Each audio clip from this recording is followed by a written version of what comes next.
হতাশা মাদক দিয়ে দূর হয় না। হতাশা দূর হবে, বলে দিব, তিনটা জিনিস, মাত্র তিনটা। কয়টা ভাই? এক, 5 ওয়াক্ত নামাজ। এক কি?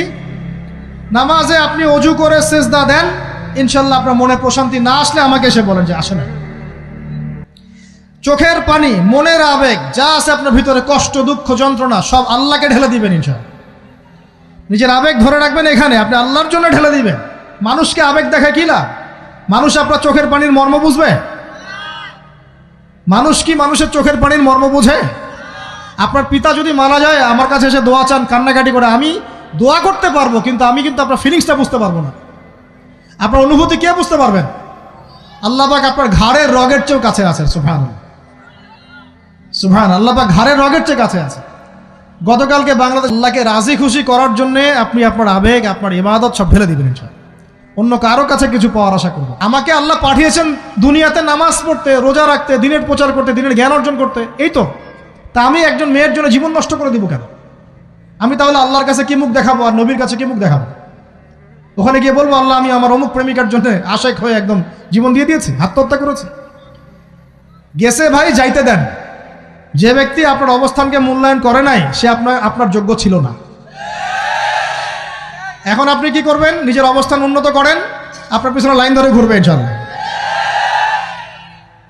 এটাই বাস্তবতা। দুনিয়া খুব খারাপ জিনিস। মানুষ মানুষের অবস্থানকে মূল্যায়ন করে, মানুষ মানুষের অবস্থানকে মূল্যায়ন করে, কিন্তু আল্লাহ রাব্বুল আলামিন আপনাকে সর্বাবস্থায় ভালোবাসেন। আলহামদুলিল্লাহ।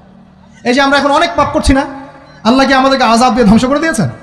আল্লাহ পাক এখনো আমাদেরকে ভালোবাসেন, রহম করেন, অপেক্ষায়। আল্লাহ পাক অপেক্ষা করছেন কখন তওবা করবে, আমি তওবা কবুল করব। এই কখন আমার বান্দা খালি একবার বলে আস্তাগফিরুল্লাহ, আল্লাহ পাক সাথে সাথে মাফ করে দেবেন ইনশাআল্লাহ। আর সেই আল্লাহকে ভুলে আপনি কার পিছনে ছুটছেন? আমরা কিন্তু নিয়াত করতে পারি ভাই যে আমরা যারা ওয়াজ শুনলাম, জীবনে কোনোদিন সিগারেটে হাত দিব না ইনশাআল্লাহ। রাজি আছি ভাই? অন্য বড় বড় জিনিস তো বহু দূরের কথা। আচ্ছা, অনেকে রাজি হয় নাই কেন? আপনারা কি অলরেডি আসক্ত? আমি অনেক ভাইকে দেখেছি মাশাআল্লাহ ইফতার খুলেই একদম বেনসন টানা শুরু করে। হ্যাঁ, এটা যে হারাম আপনাদের কেউ ওয়াজ করে শোনায় নাই? এটাকে কি মনে করেন আপনারা, হারাম না হালাল? কেউ বলেছে মাকরু, নাকি মাকরু ফতোয়া দিয়েছে? মাকরু শব্দের অর্থ জানেন আপনি? মাকরু শব্দের অর্থ কি একটু শোনেন। সূরা বনী ইসরাইল খুলবেন। কোন সূরা? সূরা বনী ইসরাইল। আল্লাহ পাক বলছেন আমি বনু ইসরাইলকে এই কাজগুলো করতে নিষেধ করেছিলাম। কোন কোন কাজ? জেনা করো না, জেনার ধার কাছে যেও না, এতিমের মাল আত্মসাৎ করো না, শিরিক করো না, ইত্যাদি। যারা আলেম আছেন তারা আমার কথা বুঝবেন। এই কাজগুলোর পরে আল্লাহ পাক বলছেন যে এই প্রত্যেকটা কাজ আল্লাহর কাছে মাকরুহ, অপছন্দের। কিসের? অপছন্দ। তাহলে এটাকে আপনি সহজ মনে করছেন? নিয়াত করি আল্লাহ পাকের সন্তুষ্টির জন্য আমরা কোনোদিনও মাদকের সাথে সম্পৃক্ত হব না ইনশাআল্লাহ। আর বিশ্বাস করেন, শুধুমাত্র মাদকদ্রব্য নিয়ন্ত্রণ অধিদপ্তর এই আইন কানুন এগুলো দিয়ে, জরিমানা দিয়ে মানুষকে মাদক ছাড়ানো যাচ্ছে না, যাবে না। কেন যাবে না এটা আপনারা খুব ভালো করেই জানেন, আমি বলতে চাচ্ছি না। অনেক সময় মাদক বিরোধী কনসার্ট করে মানুষ, মাদক বিরোধী কনসার্টে ওঠার আগে এক বোতল ডাইল খেয়ে আসে আগে। এগুলো কি বাস্তব কথা বলছি না অবাস্তব কথা বলছি? আমাদের যুবক ভাইরা কোশ্চিন কালেও মাদকের ধার কাছে যাবেন না ইনশাআল্লাহ। একটা হাদিস খালি মনে রাখেন, একটা, এই হাদিসটা মনে রাখেন। নবী সাল্লাল্লাহু আলাইহি ওয়াসাল্লাম বলেছেন, কেউ যদি মাদকদ্রব্য সেবন করে তার 40 দিনের নামাজ কবুল হবে না। সিগারেট একটা খেয়েছি, 40 দিন নামাজ নাই। এরপর যদি সে তওবা করে আল্লাহ মাফ করে দিবেন। আবার যদি মাদক খায় আবার 40 দিন কবুল হবে না। যদি আবার তওবা করে আল্লাহ মাফ করে দিবেন।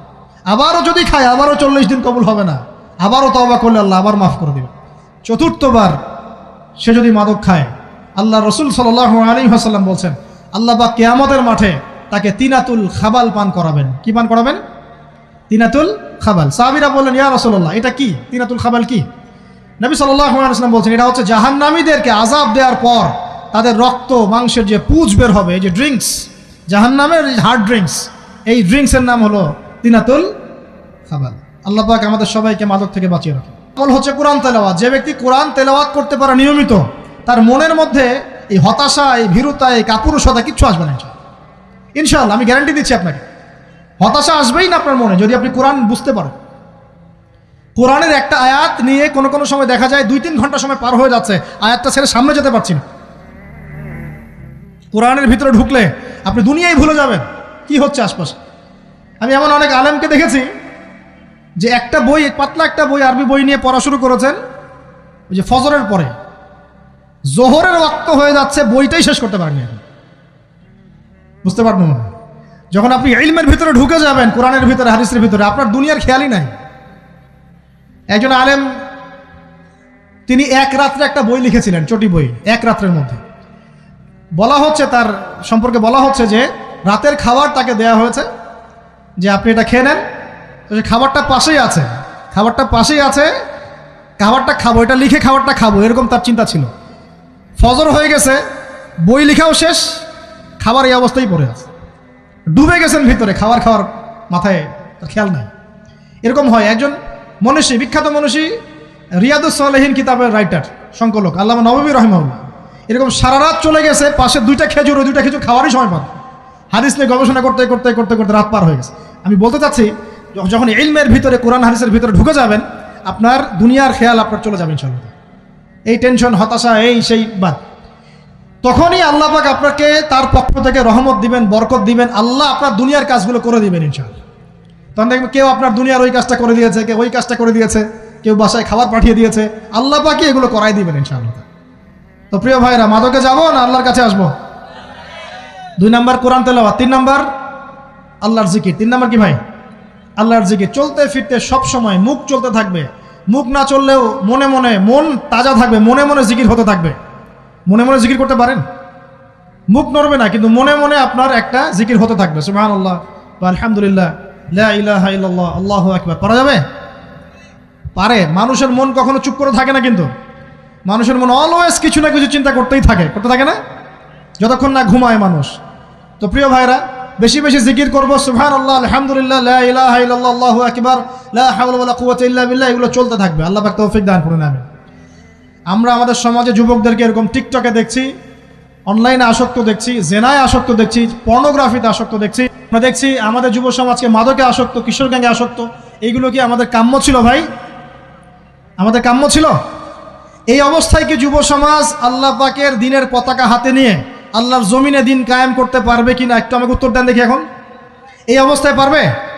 অতএব অবস্থার উন্নতি করতে হবে কিনা? উন্নতির জন্য রাজি আছি কিনা ইনশাআল্লাহ? আমরা চাই কি আল্লাহ পাকের দিনটা আল্লাহর জমিনে প্রতিষ্ঠা লাভ করুক, আল্লাহর দিন সবার ঘরে ঘরে পৌঁছে যাক, আল্লাহ পাকের দিনের যে সৌন্দর্য সবাই সেটাই, এই সৌরভটা সবাই পাক। আমরা চাই কিনা? সমাজে শান্তি প্রতিষ্ঠা হোক, আবার সেই রাসূলের মতো যুগ চলে আসুক, আমরা চাই কিনা? অতএব আমাদের সবাইকে যৌবনের এই প্রলোভনগুলো থেকে বেরিয়ে এসে আল্লাহ পাকের ইবাদতে আত্মনিয়োগ করতে হবে। আল্লাহ পাক আমাদের সবাইকে তৌফিক দান করুন, বলি আমিন। আমাদের সবাইকে আল্লাহ রাব্বুল আলামিন কোরআন এবং হাদিসের গভীর জ্ঞান অর্জন করার তৌফিক দান করুন, বেশি থেকে বেশি ইবাদত করার তৌফিক দান করুন। আল্লাহ পাক সবাইকে হারাম সমস্ত রিজিক থেকে বাঁচিয়ে রাখুন, জেনা, ব্যভিচার এবং নারীর ফিতনা, মাদক থেকে আল্লাহ বাঁচিয়ে রাখুন। আল্লাহ পাক আমাদের সবাইকে হালাল রিজিক, হালাল সম্পর্ক যথেষ্ট করে দিন। আল্লাহ পাক আমাদের সবাইকে যেন দিনের দাওয়াতের মেহনত করার তৌফিক দান করেন এবং আলেম ওলামার সাথে পরামর্শ করে দিন শেখার এবং বোঝার তৌফিক দান করেন। যুবতী দিনী বোনদের জন্য, এখানে বোনরা আছেন না? আছেন কি না? দিনী বোনরা আছেন? একটা নসিহত দিনী বোনদের জন্য আমি একটা নসিহত করতে চাচ্ছি, একটা নসিহত। আমার এই একটা নসিহত একটু মন দিয়ে শুনুন প্রিয় দিনী বোন। রাসূলুল্লাহ সাল্লাল্লাহু আলাইহি ওয়াসাল্লাম আমাদের দিনী বোনদের জন্য জান্নাতে যাওয়ার একটা ফর্মুলা বলে দিয়েছেন। আমি কি বলবো সেটা? আচ্ছা, রাসূলুল্লাহ সাল্লাল্লাহু আলাইহি ওয়াসাল্লাম বলেছেন আমাদের দিনী বোনেরা, আমাদের মায়েরা, এই নারী জাতি মাত্র 4টা কাজ করলে জান্নাতের যে কোনো দরজা দিয়ে ইচ্ছা প্রবেশ করতে পারবেন। খুশি হন নাই? কয়টা কাজ? মাত্র 4টা। 1, যদি আমাদের দিনী বোনেরা 5 ওয়াক্ত নামাজটা ওয়াক্ত মতো পড়ে, আল্লাহ পাক তৌফিক দান করুন, বলি আমিন। 2 নাম্বার, যদি তারা রমাদান মাসের রোজাটাকে ঠিক মতো আদায় করতে পারে। 1 নাম্বার 5 ওয়াক্ত নামাজ ঠিকঠাক আদায় করা, 2 নাম্বার রমজান মাসে সওম রাখা, 3 নাম্বার তাদের লজ্জাস্থানের হেফাজত করা, মানে শরঈ পর্দা মেনটেন করা, শরঈ পর্দা মেনটেন করা। এবং আমি বলে দেই, চেহারাটা আপনাদের পর্দার অন্তর্ভুক্ত। এটা নিয়ে অনেক বাকবিতণ্ডা হয় না সমাজে, চেহারা দেখানো যাবে কি যাবে না ইত্যাদি।